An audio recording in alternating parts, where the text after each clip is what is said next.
This day is gonna be the greatest memory, making history. Let's go.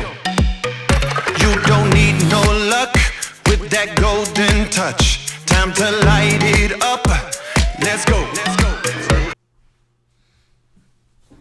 What's up, everybody? It is Cam Cavey here. I know it has been a hot minute since I've posted anything. There's just been a lot of changes, a lot going on. Finishing up grad school, work, just life. And so we're going to be talking about some of that. What the topic of this video is going to be is about life transitions, whether that be work, school, just life in general, and how we can adjust to, the unexpected things that life throws at us. I'm going to be talking about a little bit of theories, not like the world theories, but just psychological theories that can either provide some insight or, just something to think about. So what is transition? I think everybody knows, but, when I think of changing, when I think of transitions, when I think of, unexpected things happening, I think of Toy Story, the song, changes. And so there's a lot of things going on right now.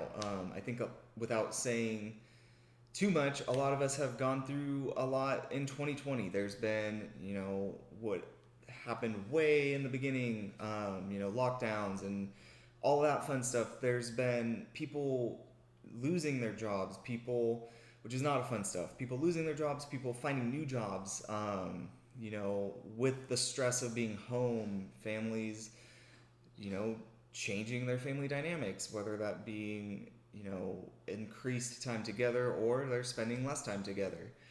And so the purpose of this is, how do we handle adjustments and changes? And the adjustment is the process of adjusting to that change. There's a whole category of psychological diagnoses called adjustment disorders. They're short-term anxiety disorders. Again, I'm not an expert in adjustment disorders. It's just something that I've learned about in my schooling as a therapist, and so it fits. We're about to end 2020 and go into a new year. And even though there's nothing set in stone for 2021, it is a period of transition. When the year starts, we're going to have a new president. We are going to then have to adjust to that. A lot of people are either very excited or upset. And so how you choose to handle that is up to you. But that's just another change that's happening. Sorry. At the end of this term or this couple months, there's going to be a lot of people graduating from, degree programs. What does that mean? Your kids, at the beginning of this, they had to transition into a new school environment. And so life is ever changing. And the way we handle those unexpected or those planned transitions defines our future outcomes. So why are we so against change? And it's because humans, as a species, or whatever you want to call us, a species, a race, an organism, we are programmed to think into the future. And so when we are thinking of the future, future-based thought brings in anxiety. We want to have a plan. And when those plans don't go how they're supposed to, it brings a feeling of anxiety and just angst. Angst is short for anxiety, I guess. And so we want control.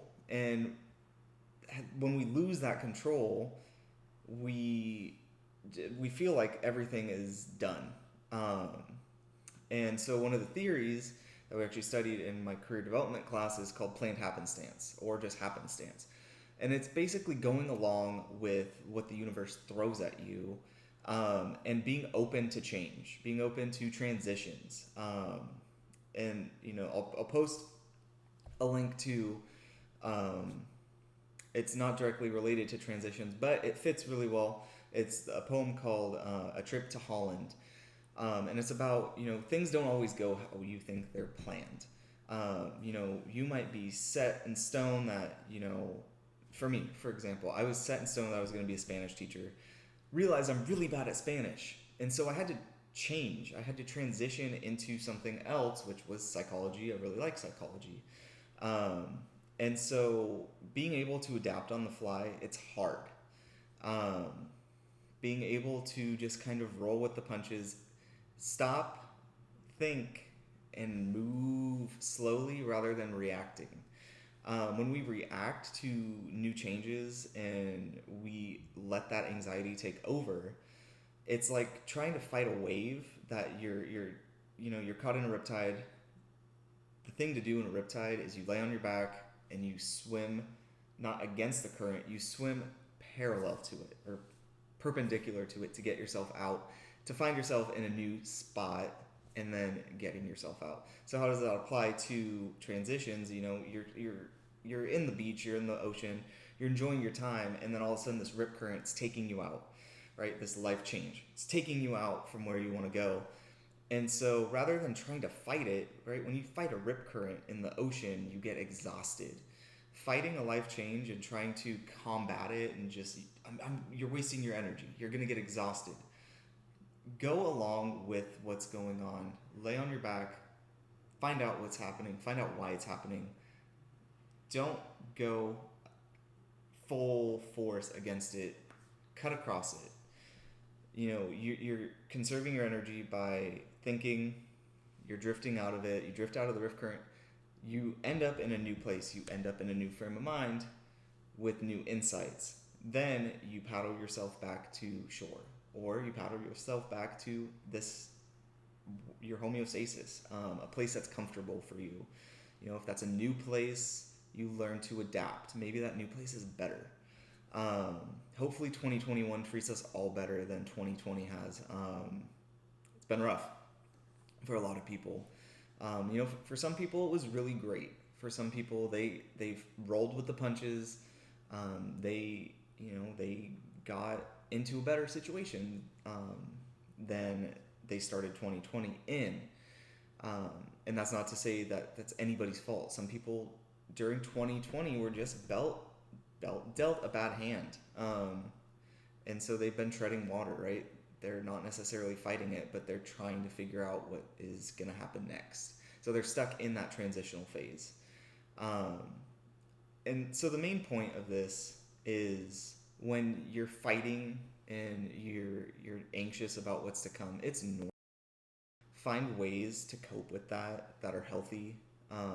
Don't look too much into the future. Focus on the present, what you can do to survive, what you can do to make that situation a little bit better until you're out of it.